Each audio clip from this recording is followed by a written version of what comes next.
ആകാശവാണി. നമസ്കാരം. വാർത്തകൾ വായിക്കുന്നത് സുധീൻ സൈനുദ്ദീൻ.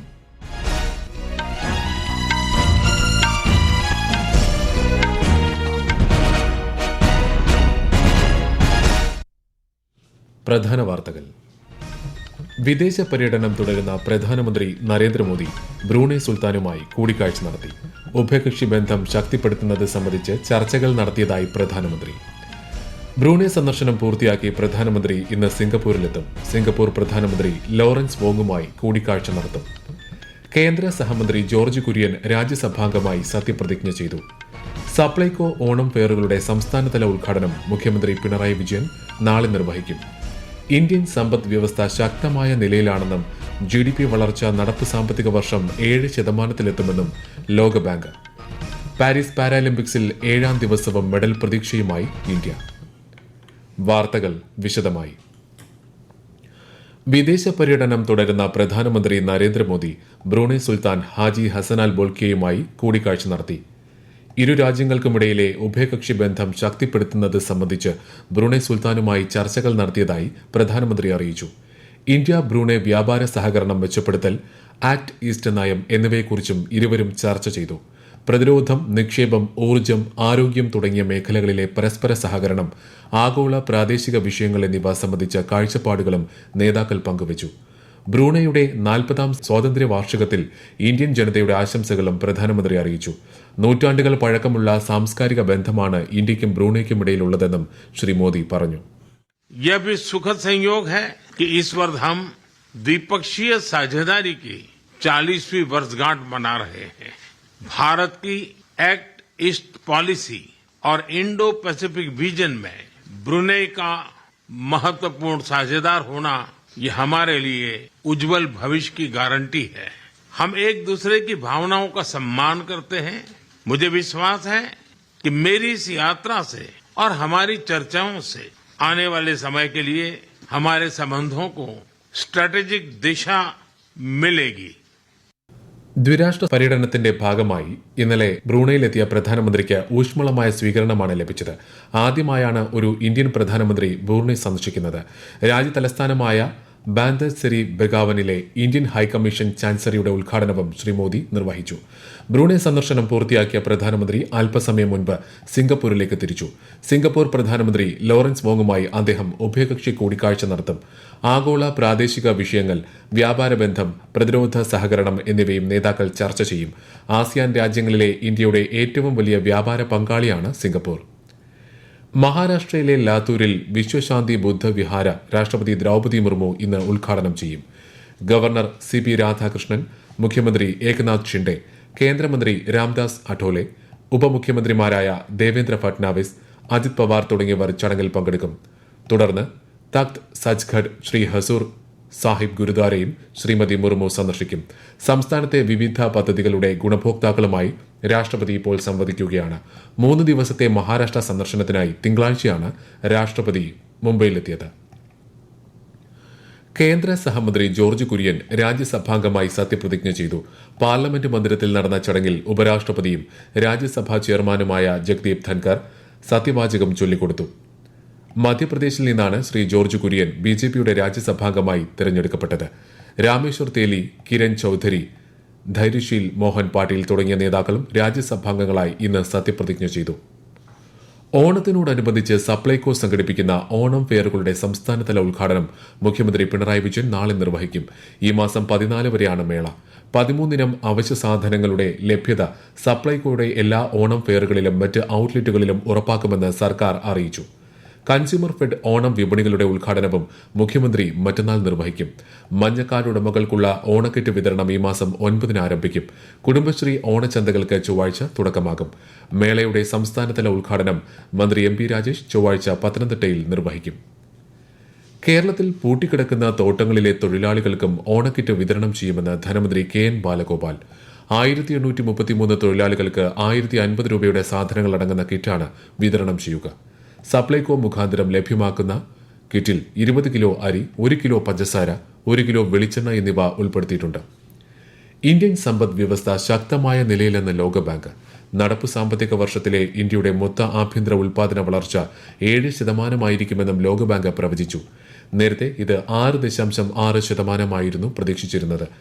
സ്വകാര്യ ഉപഭോഗം, നിക്ഷേപം തുടങ്ങിയ ഘടകങ്ങളിലൂടെ ഇന്ത്യ മികച്ച സാമ്പത്തിക നേട്ടം കൈവരിക്കുമെന്നാണ് പ്രവചനം. ഈ വാർത്തകൾ ആകാശവാണിയിൽ നിന്ന്.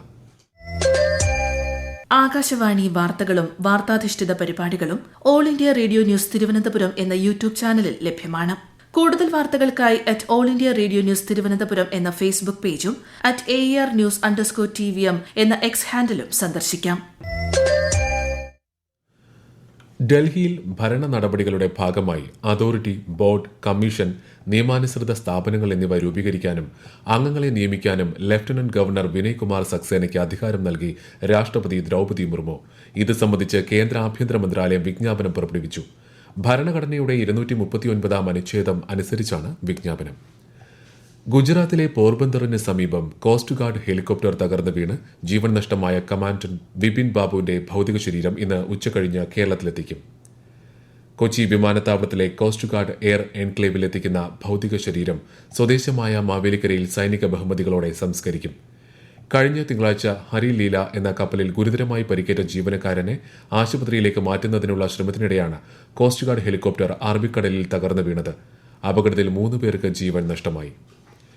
National liberation front of Tripura, all Tripura tiger force എന്നിവയുടെ പ്രതിനിധികളുമായി കേന്ദ്ര സർക്കാരും ത്രിപുര സർക്കാരും സമാധാന കരാറിൽ ഒപ്പുവയ്ക്കും. കേന്ദ്ര ആഭ്യന്തരമന്ത്രി അമിത്ഷായുടെയും ത്രിപുര മുഖ്യമന്ത്രി മണിക് സാഹയുടെയും സാന്നിധ്യത്തിൽ ന്യൂഡൽഹിയിലാണ് കരാർ ഒപ്പുവയ്ക്കുക. തീവ്രവാദവും അക്രമവും സംഘർഷവും ഇല്ലാത്ത വികസിത വടക്ക് കിഴക്ക് എന്ന പ്രധാനമന്ത്രി നരേന്ദ്രമോദിയുടെ കാഴ്ചപ്പാടിന്റെ ഭാഗമായാണ് നടപടി. ആന്ധ്രാപ്രദേശിൽ കനത്ത മഴ തുടരുന്നത് വിജയവാഡ, ഗുണ്ടൂർ, NTR തുടങ്ങിയ വെള്ളപ്പൊക്ക മേഖലകളിൽ ദുരിതാശ്വാസ പ്രവർത്തനങ്ങളെ സാരമായി ബാധിച്ചു. ഡ്രോണുകളും മോട്ടോർ ബോട്ടുകളും ഉപയോഗിച്ച് ദുരിതബാധിതർക്ക് അവശ്യ സാധനങ്ങൾ എത്തിക്കുന്നതിനുള്ള ശ്രമം തുടരുകയാണ്. വിജയവാഡയിലെ വെള്ളപ്പൊക്ക ബാധിത മേഖലയിൽ നിന്നും കൂടുതൽ പേരെ സുരക്ഷിത സ്ഥാനങ്ങളിലേക്ക് മാറ്റി. അതേസമയം പ്രകാശം ബാരേജിലേക്കുള്ള നീരൊഴുക്ക് കുറഞ്ഞത് കൃഷ്ണ നദിക്ക് സമീപം താമസിക്കുന്നവർക്ക് ആശ്വാസമായിട്ടുണ്ട്. തെലങ്കാനയിൽ മഴയ്ക്ക് നേരിയ ശമനം. ഖമ്മം, മെഹബൂബാബാദ്, സൂര്യാപേട്ട് ജില്ലകളിലാണ് മഴ ഏറ്റവും കൂടുതൽ നാശം വിതച്ചത്. വെള്ളമിറങ്ങി തുടങ്ങിയതോടെ രക്ഷാ ദുരിതാശ്വാസ പ്രവർത്തനങ്ങൾ ഊർജിതമായി. മഴക്കെടുതികളിൽ തെലങ്കാനയിൽ 16 പേർ മരിക്കുകയും 5000 കോടിയിലധികം രൂപയുടെ നാശനഷ്ടമുണ്ടാവുകയും ചെയ്തിട്ടുണ്ട്. നാഗാലാൻഡിൽ കനത്ത മഴയെ തുടർന്ന് ദിമാപൂർ കൊഹിമ ദേശീയപാതയിലെ 2 ഇടത്തുണ്ടായ മണ്ണിടിച്ചിലിൽ 4 പേർ മരിച്ചു. ശക്തമായ മഴയിൽ റോഡിന്റെ ഒരു ഭാഗം പൂർണ്ണമായും ഒലിച്ചുപോയി. മേഖലയിൽ രക്ഷാപ്രവർത്തനം പുരോഗമിക്കുകയാണ്. പാരീസ് പാരാലിമ്പിക്സിൽ 7ാം ദിവസവും മെഡൽ പ്രതീക്ഷയുമായി ഇന്ത്യ. പാരാ അത്ലറ്റിക്സിൽ ഷോട്ട്പുട്ട് F46 വിഭാഗം ഫൈനലിൽ സച്ചിൻ ഖിലാരി, മുഹമ്മദ് യാസർ, രോഹിത് കുമാർ എന്നിവർ ഇന്ന് മത്സരിക്കും. ഇതേ ഇനത്തിലെ വനിതകളുടെ ഫൈനൽ മത്സരത്തിൽ അമിഷ റാവത്തും ഇന്ന് കളത്തിലിറങ്ങും.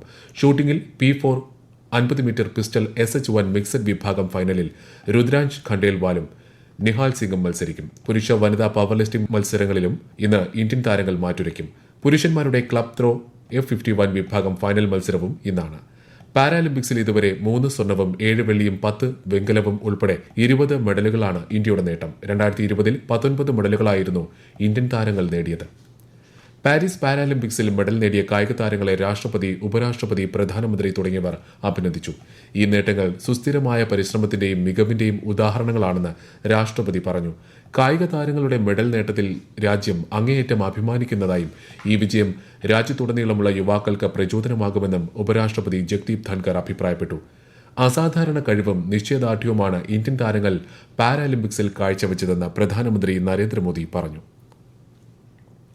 പൊതുമേഖലയിലെ ഓഡിറ്റ് സഹകരണം ശക്തിപ്പെടുത്തുന്നതുമായി ബന്ധപ്പെട്ട കരാറിൽ ഇന്ത്യയും UAEയും ഒപ്പുവെച്ചു. ഇന്ത്യയുടെ comptroller and auditor general UAE accountability authority പ്രസിഡന്റുമായി നടത്തിയ ഉഭയകക്ഷി കൂടിക്കാഴ്ചയിലാണ് ഇത് സംബന്ധിച്ച ധാരണയായത്. പ്രധാന വാർത്തകൾ വീണ്ടും. വിദേശ പര്യടനം തുടരുന്ന പ്രധാനമന്ത്രി നരേന്ദ്രമോദി ബ്രൂണൈ സുൽത്താനുമായി കൂടിക്കാഴ്ച നടത്തി. ഉഭയകക്ഷി ബന്ധം ശക്തിപ്പെടുത്തുന്നത് സംബന്ധിച്ച് ചർച്ചകൾ നടത്തിയതായി പ്രധാനമന്ത്രി.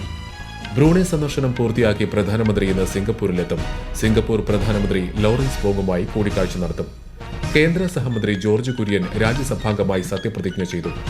സപ്ലൈകോ ഓണം ഫെയറുകളുടെ സംസ്ഥാനതല ഉദ്ഘാടനം മുഖ്യമന്ത്രി പിണറായി വിജയൻ നാളെ നിർവഹിക്കും. ഇന്ത്യൻ സമ്പദ് വ്യവസ്ഥ ശക്തമായ നിലയിലാണെന്നും GDP വളർച്ച നടപ്പ് സാമ്പത്തിക വർഷം 7% ലോകബാങ്ക്.